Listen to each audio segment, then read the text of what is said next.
Let's see here. Not ignoring you guys at all. I just happen to be editing the description on a video. Who's here? Who showed up? Somebody's been in that cupboard. Who's here? Who just showed up? That's who I was thinking. It's usually you or the guy Mike that shows up pretty regular. What's everybody doing? I am going through stuff. We have 4,152 subscribers according to YouTube. What's up, Chris? How's life back there in the Ohio area? About to go to bed. Oh, that's right, Jeremy, you work nights. So, I don't know if any of you guys, here, let's show you. I don't know if any of you guys ever do YouTube stuff, but they're switching to a new Creator Studio beta. And every time I tell them I want to go back to the original, I get this little thing. Thanks for using Studio Beta, because I'm trying to go back to Creator Classic down here. And they ask me why I don't like, so thanks for using YouTube Studio. Tell me why you still need to go back to Creator Studio. Check all the things that apply. Google, if you're listening, YouTube team, the Studio Beta is hot trash. They moved everything around. There's no guidance. There's nothing that shows you how to get to anything. Like I can't even figure out how to edit video and do the things that I can do in the classic. So, you know, just simple things like adding in the stuff at the end, like the little cards that you guys see. Oh, it's almost fucking impossible. And none of the stuff that you have set up that are like click and it self-populates, none of that stuff goes to the beta. It's garbage, the YouTube Creator Studio. And so I just keep telling them, I was like, abandon it, just fix any issues you see with the old one. So I shot 2 videos yesterday. I'm doing the final, like just making sure tags and everything and you know, what I want. So it's scheduled to go up at noon-ish, I believe. I am gonna, you know what, I'm just gonna make it a premiere. I'm pretty sure I'm gonna be here. That's what we'll do. We'll make it a premiere. But I see here, I can make sure I got my end screens put in. But now just checking some comments. I don't have any work to do today. I haven't had anything come in for a little while. It's been Cali Custom shows coming up. I spent 5 days in South Carolina. I like South Carolina. South Carolina's nice. I was gonna say, I got to thinking about it. I said yesterday in the video that I would run a special from now, October 15th, yesterday, till November 15th. But I got thinking about it, I'm not gonna be here for a lot of that. So let's go ahead and extend that, just so you guys can get your stuff in and, you know, because I'm gonna be hard to get a hold of. We'll extend it all the way to the end of November. So that's basically the same as summer special. Any knife you send me, you get at the same price as a standard sharpening. So if you want a 12,000 grit, as long as I'm not having to do chip repair and a lot of reprofiling, your knife is going to be 25 bucks all the way up to take that 1,000 grit.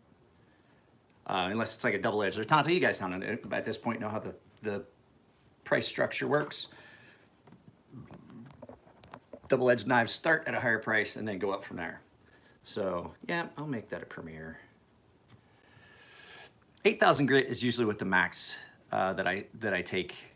About 8,000, depending on the customer.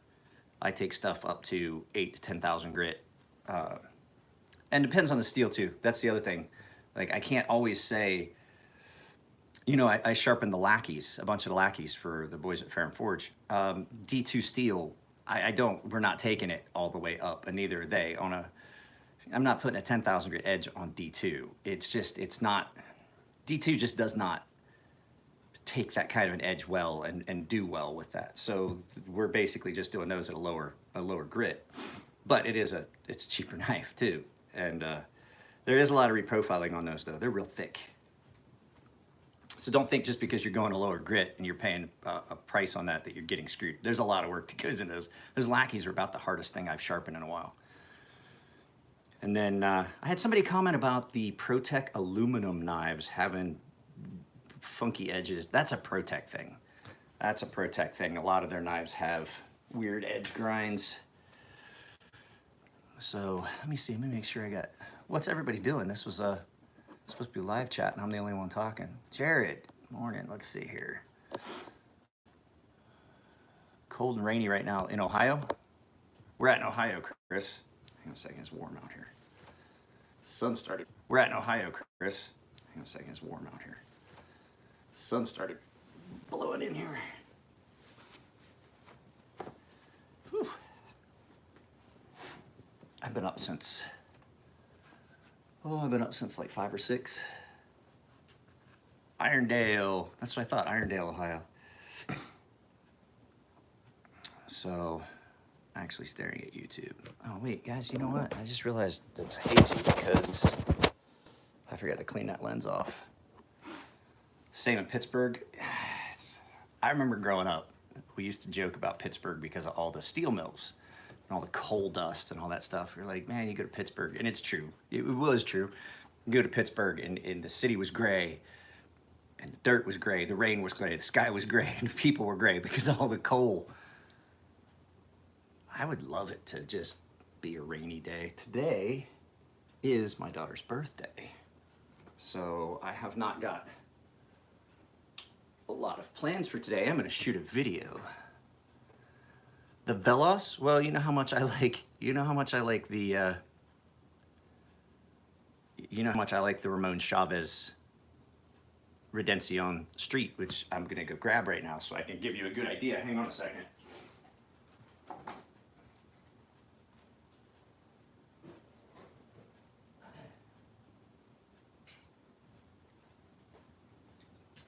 So when you're talking about that knife, when you're talking about the Veloz, you are basically talking a lot about basically the same knife. That was the collab between Ramon and them.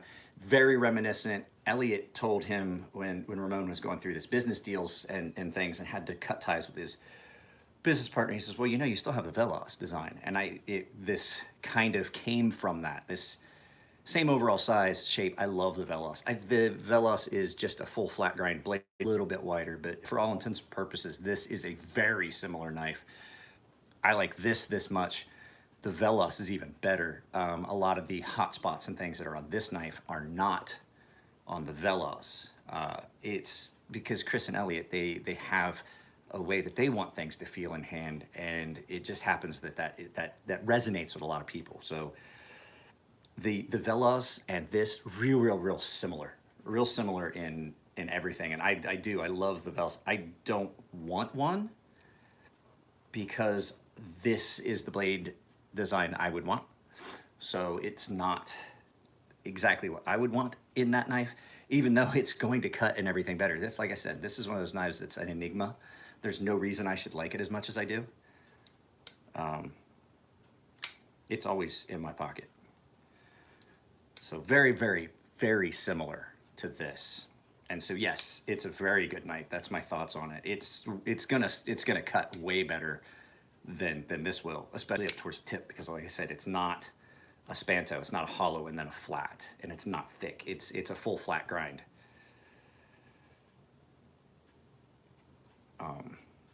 So I mean, they have designs I don't like. They really do. Like, people are like, oh, you just fucking. I had one guy comment on Facebook, I believe it was. It's like, fucking always up fucking Farron Forge's ass. That dude's fucking sucking their cock. And I was like, if they got something that I don't like, I'll let them know. There's a couple of their designs that just were not. So I don't like the. There's been a handful of them. I don't like the Scepter. I don't like any of the ones they've done that's a Septac. Yeah, email me about them, Chris. Always email, guys. If I've had people say, "Why the fuck do you put your phone number up on all your videos?" Here's the thing: back when I did the intro and everything, I was taking calls, but that was before things got busy, and I realized the problem is why I don't take calls. Let me explain this, why I don't take calls and why I don't take them down. I'm not going to reshoot that entire intro and change that and things like that. The business card is what the business card, it's there. The phone number is basically there, so you have it when you have my business card. If I'm telling you, hey, just get a hold of me, give me a call, let's hammer this out. There's a lot of businesses that don't answer their phones. I'm just telling you, if you want an immediate response, an email is what you're gonna want. If you text me, I'm gonna tell you send me email. You send me a DM on Instagram, I'm gonna tell you send me email. If you call me and leave a message for me to call you back, you're probably gonna get a message telling you to email me. Because the problem is, it's not so much the customer piece that gets me tied up and stuff like that. I get calls from YouTube people, YouTube subscribers that just want to hey, I got a question. Now, here's the thing, and I don't want to sound like a dick. I'm not in the business of people calling me and answering a bunch of questions for them over the phone. If I'm not in a video like this is the forum to catch me to ask a question. An email is the forum to, don't try to call me, because the thing is, I've I've done it to people too. I'll get somebody on the phone, and I have people that will just get you on the phone and you just stay there. And you're like, hey, yeah, hey, but just shoot me a message. And I'm like, I gotta get, okay, well, let me ask you this. I don't, and I can't, as much as I am an asshole and can be an asshole, I don't want to be like an asshole to those people and be like, no, shut the fuck up. I gotta go. But a lot of times that's what's screaming in your head on those phone calls. It's like, look, I have to go. I have things to do. I'm walking out the door. And so that's why I pretty much stopped taking phone calls. You can't charge for phone calls. The website's gonna have something like that where there's gonna be an upfront fee. That's my favorite angle of sharpening on premium knife metals. I don't measure angles. I freehand everything. So asking me what angle is my favorite to sharpen at, it's this. That's it. And so that's basically what the website's gonna have is if you, initial contact, and then if you decide you wanna continue, is this getting glitchy for people? Do I need to go in and get on the other Wi-Fi network? Because I'm noticing it glitching for me. There's gonna be like an upfront fee of, okay, if you go further in this, all right, let me go in the living room on the other Wi-Fi network. But basically, if you decide to continue past the initial contact and you're filling stuff, there's a fee. That way, if I've spent time consulting with you and figuring out what you want and spending time with you doing this, I can recoup that time. But if you decide to go completely through with the sharpening process and your stuff comes in and all that stuff, then that gets removed from the overall bill. So you're only still paying the same price, but what it's gonna do is it's gonna allow me to recoup what I spend in time dealing with. Guys, you have no idea. I have email after email after email of people that want me to do something, or they want to get a knife to me, and I'll spend 6, 8, 10 emails long and then nothing. To give you an idea, it's Wednesday. I've probably spent 4 hours just doing emails and texts and consulting and figuring things out and what they want on Monday, Tuesday. And then when you get to the point where like, all right, here's the deal, send me the knife. Before you send it, here's your estimate. You have to pay it up front. Nothing. And it is a monumental time suck when I could be working on something else. That's the frustrating part, is when people say that they want something, they say they want something, they say we want something, and then you get to the point where, okay, let's pull the trigger on it. Nothing. Because that basically means that I've spent a good bit of time consulting with you, figuring out what we want to do, sending emails, taking myself away from things I could also be working on and doing, to then turn around and have it turn into nothing. So there's going to be a consult. You have the initial contact. That's free. The second time that we interact, there's a fee. It's just, it's most businesses do shit like that. And then if you want to continue, because what it's going to do, it's going to limit just the whole looky-loos and asking questions and stuff like that. I can't continue to justify that expenditure of time at this point. So that's why I don't take phone calls. Like if I see somebody I recognize, if there's somebody that I've dealt a lot with, there's a difference too. Customers like Jeremy Morris, Chris Kelly, those people, if they call, there's a good chance I'm going to answer the phone because I know that they have been good customers, return customers, and things like that. And I know they're not a telemarketer, they're not scamming, they're not just calling to ask me like, "Hey, what do you think about this knife?" Not the place to do it. I mean, would you? Let's put it this way: would you call a computer repair shop and ask them about what their favorite, you wouldn't call a computer repair shop and get the guy on the phone and ask him what his favorite search engine is. Like Rossman Group, Rossman Repair, Louis Rossman. I've watched his channel a few times. He does a lot of video stuff and he answers questions in a lot of live feeds. But the thing is, would you think about calling him with like these silly things that are not related to the business and are not anything, that business card that goes in the front of my videos is for business. It's not for, hey, I like this guy's videos, let me call him and talk his ear off for like 30, 40 minutes. It's not what it's for. And that's why I think people were like, well, then don't put your fucking phone number in your videos. Businesses put their phone numbers up and stuff like that. It's just how it works. But like I said, you also have to look at it from my perspective of how much time am I going to spend that's not leading to money? It's a business. Does that make sense? Because I think sometimes it comes off dickish. I know I have a tendency to come off like an asshole. I know that. What's everybody carrying? What's everybody got in their pockets EDC-wise? I don't have any pockets. I still got my pajama pants on at 9 o'clock in the morning. But I have nothing to work on, and I'm not going to the shop today because today's my daughter's birthday, and I'm not going to miss my daughter's birthday dinner because what'll happen is I'll go up to the shop and I'll just be there till 9, 10 o'clock tonight working on getting a knife made. Speaking of which, guys, I have got several blanks for the Viper neck knives that I forgot that I had. Cold Steel 8015 in your pocket. It's just gonna wind up with your pants sagging. You look like a rapper. Pants be pulled down to your knees. That 8015 is heavy, says the guy that's carrying this. This is fairly heavy too.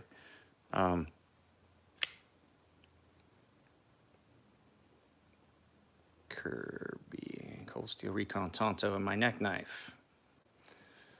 Nice.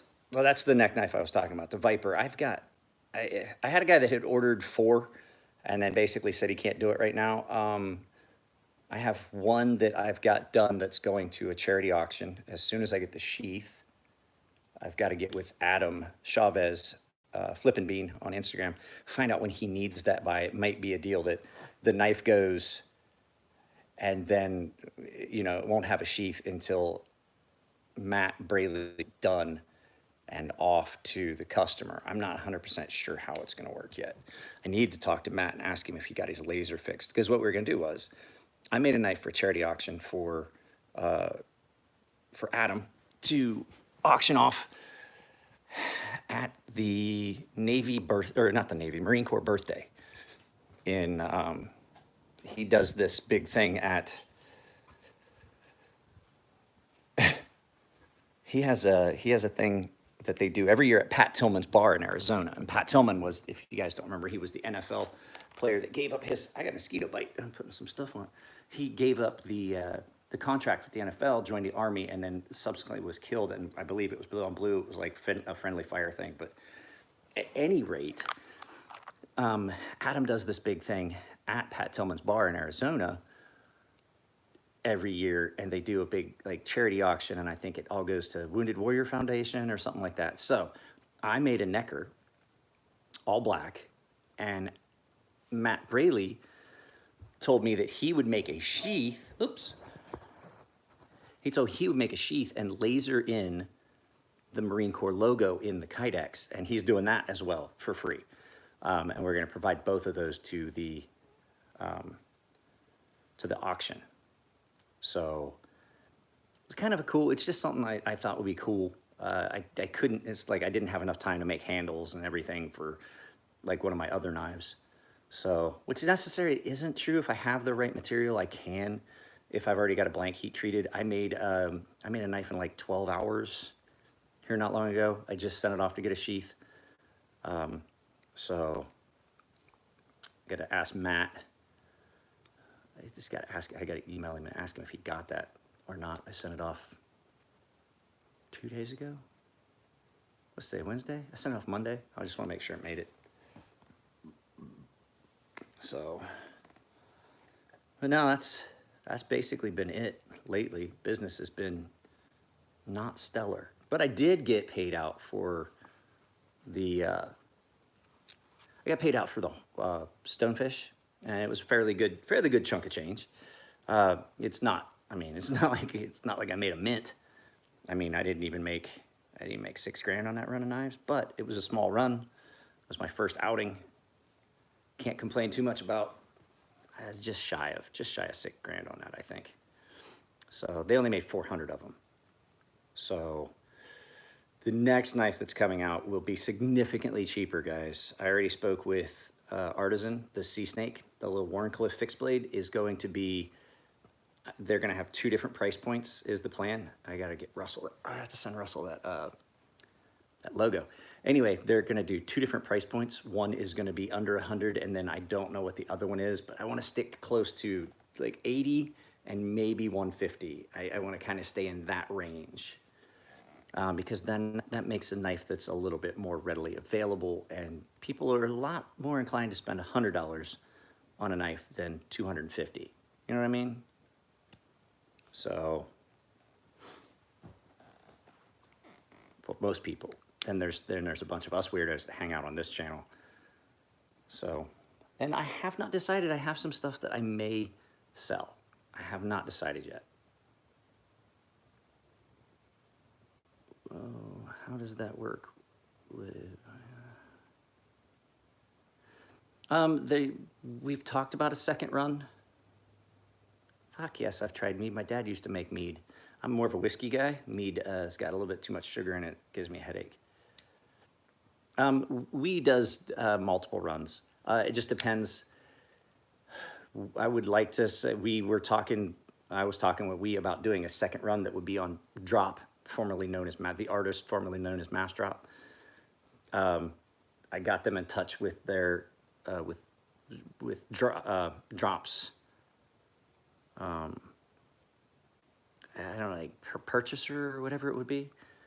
So we already talked about that, but they've got to sell off this first run first. Basically, they advanced me what would be due on all the knives that they would sell, because they had some that were given away, some that were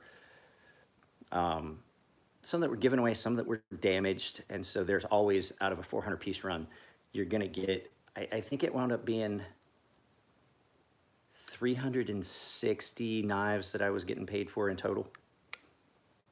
If I did the math correctly.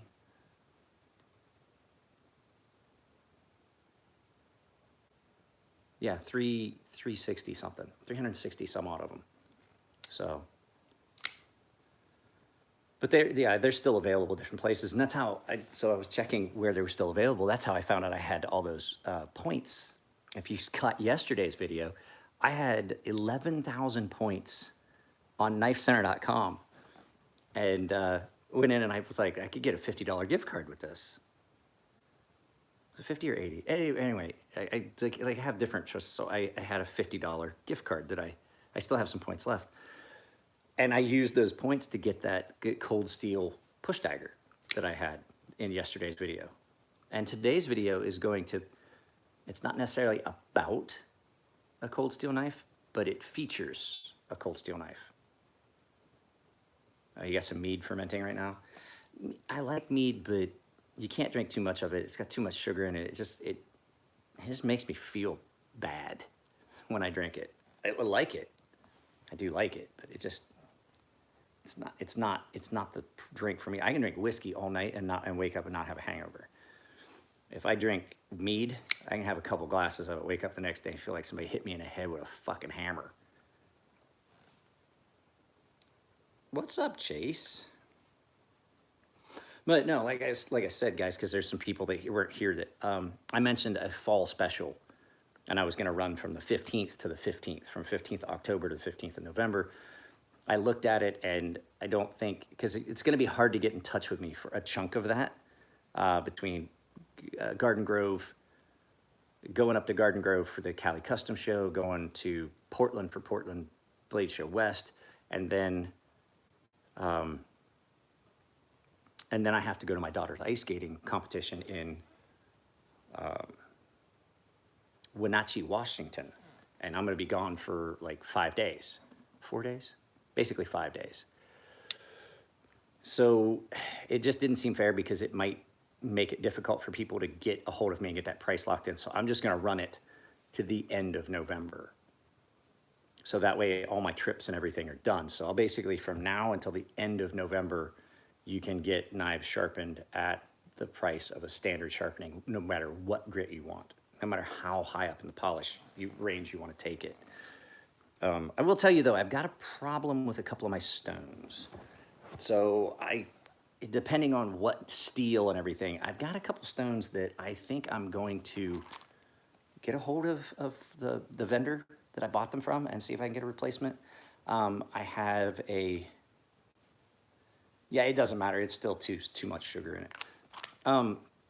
So I had ordered a couple stones and they came, and when I started to use them, I was having some problems where it's just like it wants to come apart. It was not any of the matrix stones. I've never had a problem with those diamond matrix stones. These was from aluminum oxide that I bought. And you know, there's a difference between the stone building a slurry and a mud on top, which the aluminum oxides will, as most water stones will. The problem wasn't that, it was a little bit worse than that. Like the stone was like, it was coming unbound, and it just was falling apart. Like, you ever rub sandstone on something? That's what it looked like. It just looked like it was just coming apart. And so depending on the steel, I'll honor the price, but what I'm saying is, depending on the steel, your knife may have to sit until I figure out what's going on with these stones. If I have to order different ones, or if I'm gonna have to, if they're gonna offer me a return, an RMA, because I mean, I've only had them like a week. I ordered a couple aluminum oxide stones, not the Edge Pro ones. I ordered a couple other aluminum oxide stones for larger stuff, and they just didn't seem like they were doing anything close to what I wanted them to do. And like I said, they were just coming apart. So, you know, we just got to see how that plays. You know, there are some steels that I don't use, you know, depends on the knife and things like that. So we'll just have to play it by ear. I'll still honor the price. It's just, it may take a little longer on a couple of those until I figure out what's going on with those stones. Does that make sense? There are only 10 people here, so it's probably the same 10 people that were here earlier. And we had some looky-loos that came in and left, came in and left. So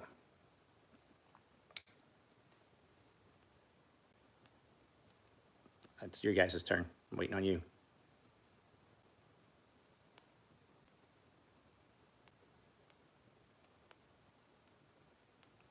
This is, like I said, this is the forum for those questions that I don't answer over the phone, so.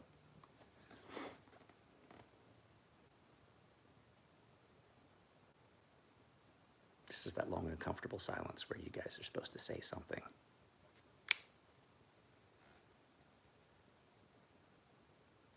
This is gonna be a quick feed anyway. I've just got nothing here. All right, well then, I guess I'm just gonna probably give you another couple minutes, see if anybody's got any questions. So I don't get likes, bro, and I don't care anymore at this point. It's, you know, I said it jokingly last night in the premiere. But then again, also, I don't think that that's accurate. I don't think my counter that I see is accurate. I was saying something about it last night in the live feed. You know, I guess I don't get any because it showed one like for the entire premiere of the video, and then when it ended, I could see it. It was like 13 or 14 likes. So, but that is how we get these videos shared. I will say one more thing. Yep, they slick up real bad. I don't use the Veneb stones anymore. You know why I don't? The other thing about the Veneb stones, besides just slicking up real bad, and not being real easy to, goddamn mosquito, not gonna be being real easy to clean up. The Venev stones leave a black line on knives that basically, it'll leave a dark line around the outside of that edge, and it's really hard to get out. It's the resin, that dark black and dark copper resin that they're using in those stones, so that you can tell the difference between the coarse side and the finer side. So ice skating's going okay. Her GoFundMe didn't get much traction, but she's going to be on the news. Fox 5 News is going to do a story about her Monday. I don't know when it's actually going to be on the news, but you guys got to hang on a second. I got mosquitoes. I got some bad mosquito problems, and it's because we have, it's the area behind our house is, they water it too much, and it just stays wet all the time. And so there's fucking mosquitoes everywhere. Like, I get chewed up at work, out in the yard, fucking.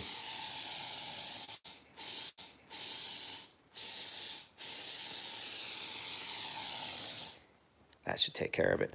But no, it's fucking horrible. So my mom actually is still here. She bought me a fogger. She bought me a fogger to use. And man, I got all kinds of mosquito bites on me just now. Maybe it'll follow me into the cloud of poison. But let's see, what was I lost track of the comment I was going to respond to.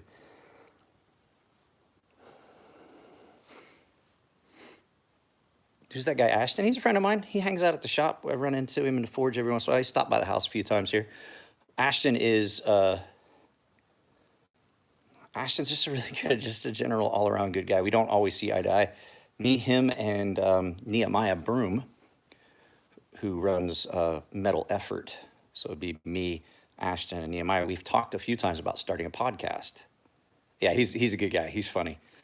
He's funny. We definitely have different views on stuff, but at the end of the day, I can overlook the fact we disagree on a lot of shit. I mean, we will have heated, animated arguments about stuff because we're both really hard set on our opinions.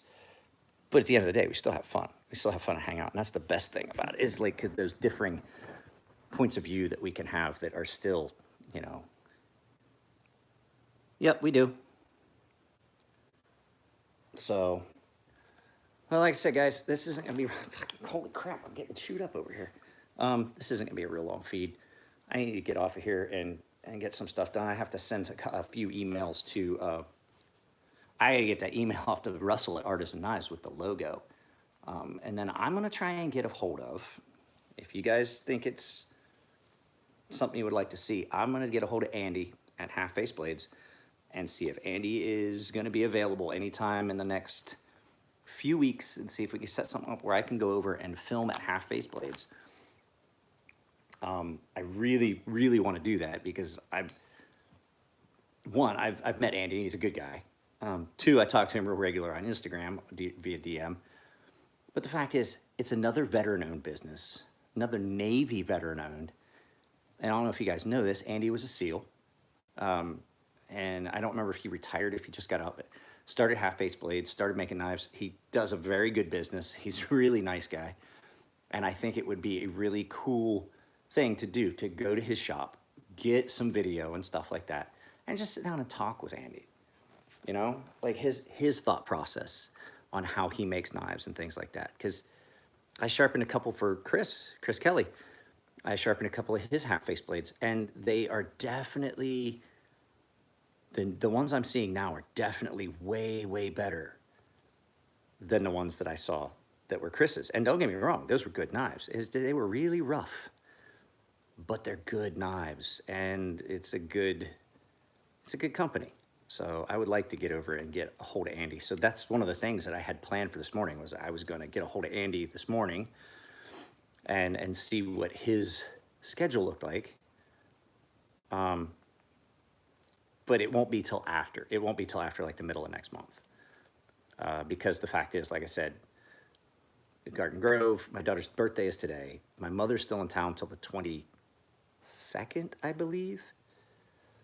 So that would be one of those things. But I talk about the Patreon a lot, and people just can't. People just get so wound up, like that I'm asking for the Patreon, or that I'm doing a GoFundMe for my daughter skating. They just don't realize that, like the Patreon, every YouTube channel. Let's put it to you this way: people get upset about me talking about the Patreon and saying things like that, like you should just do it on your own. But they have no problem with watching a channel that has millions of subscribers. Now, when you say millions of subscribers, I want you to think about what the ad revenue on that looks like. No, I don't do regrinds. So the ad revenue on that, let's say, I've got 4,000 subscribers. Let's say, because I can't tell you exactly what let's say I make right about $50 a month. Those channels that have millions of subscribers, multiply that and figure it out on your own. And so you'd say, but they still have merch stores and fucking Patreons and sponsors. And I'm like, I don't do it because there's too much that could go wrong. Let me explain to you why I don't do regrinds. So after a knife's already been made and it's already been set and all those things, let me grab that. Where did I put it? I had a knife sitting here. Well, at any rate, I'll grab this right here. The dimensions you need. This is why I don't do regrinds. Not just because, not that I don't think I could do it. I could probably do it. The dimensions of this knife, once it's set and made, have got to stay constant, or you're going to run into issues. Now, let's say that this was a flipper knife and had a lock bar insert, and it was a frame lock. Those dimensions for the bearing pivots and where this knife meets up and where it closes and where things touch all have to be exact. If it's a fixed blade knife, I would probably think about it, honestly, to tell you the truth. But for a folding knife and things like that, where I'm dealing with the blade grind, I'd never be able to get the plunges close to what they were with these swept plunges, these computerized swept plunges. And then you run issues. Like I had a guy ask if I could do a flipper delete on a specific knife. And I looked at the lock bar. It was a frame lock, and I looked at where the lock bar was going to be meeting, and the lock interface was just right there at the flipper tab. It was like the flipper tab, and then there was a lock bar face. I think I can demonstrate better. The crux is real similar to the knife I'm talking about now that I think about it. I've got one right here. So let me show you. So had I done the flipper delete, can you guys see how close that flipper tab is to the actual lock interface? Now, had I done a flipper delete on that knife, there's a chance that when you snapped it open, that lock bar, even though that's a wide area, let me see if I can get some better light. That just because you have a full lock bar like that, lock bar interface, does not mean that your lock bar is touching the entire width of this interface. And so if just let's say that it only touched at that corner while I was taking that flipper tab off, I bumped that, then your lockup would not be the same as it was from the company. You have lock rock and things like that. So you could change things, feasibly, fundamentally change the dimensions of the knife in a regrind that would damage the knife to the point it would just not be functional anymore. And so that's why I don't do regrinds. It's just mainly, had dirt all over the screen. It's mainly that I'm afraid that you could change something dimensionally to where now the knife won't lock up.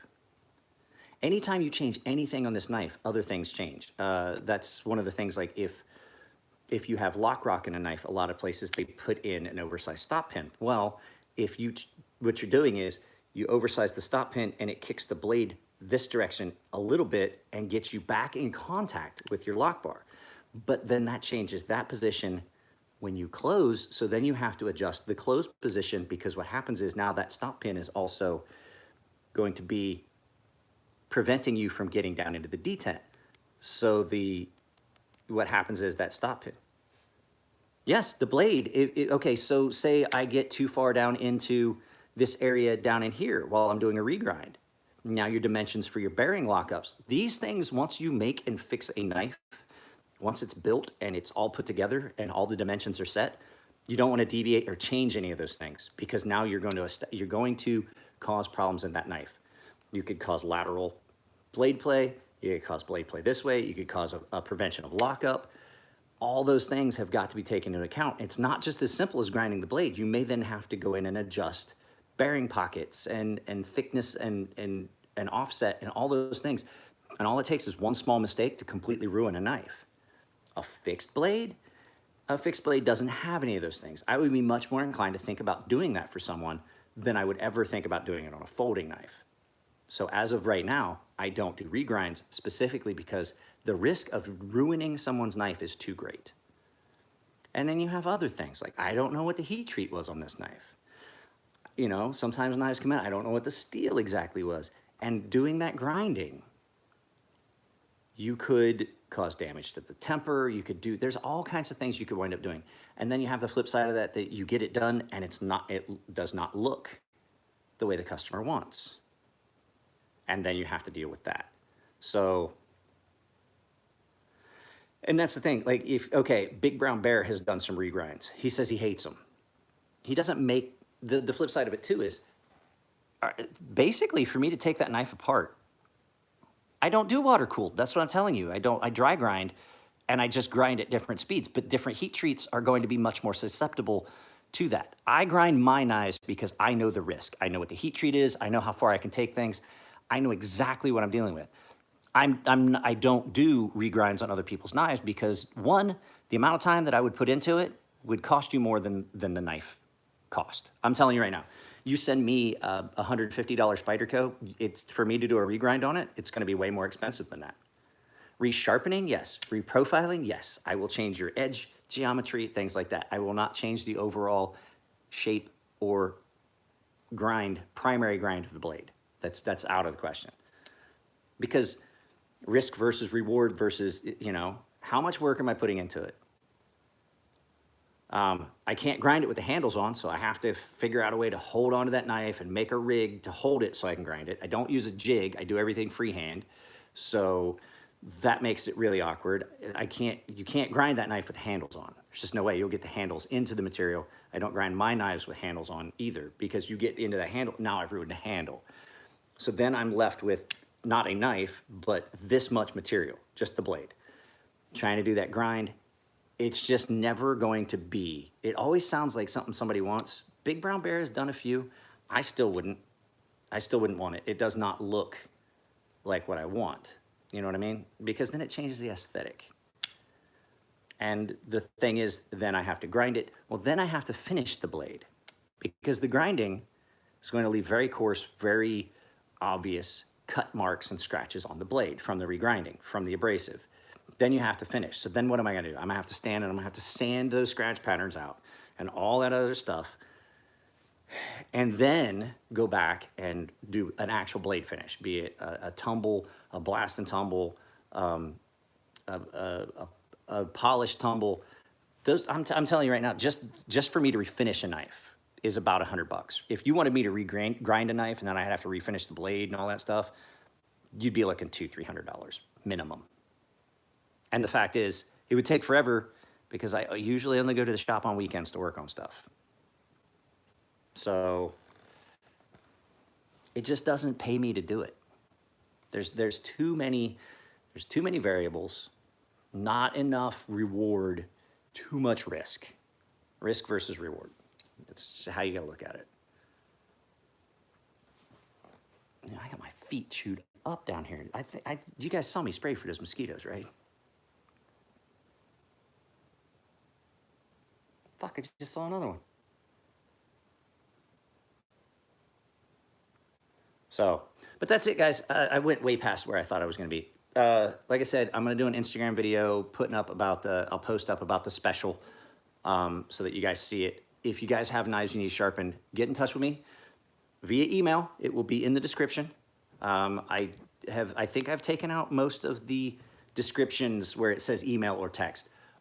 If you text me, If you text me, I'm not gonna lie, I will respond back and I'll tell you, hey, send me via email. I don't do business via text.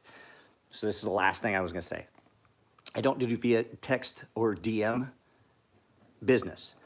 And the sole reason, it's not because it's a pain in the ass to have, it is a pain in the ass to have to go between 3 platforms. If it's all in my email, it's easier. But the fact is, look at your DM stream and try and find anything and try and remember who you were talking to. What the fuck was this guy?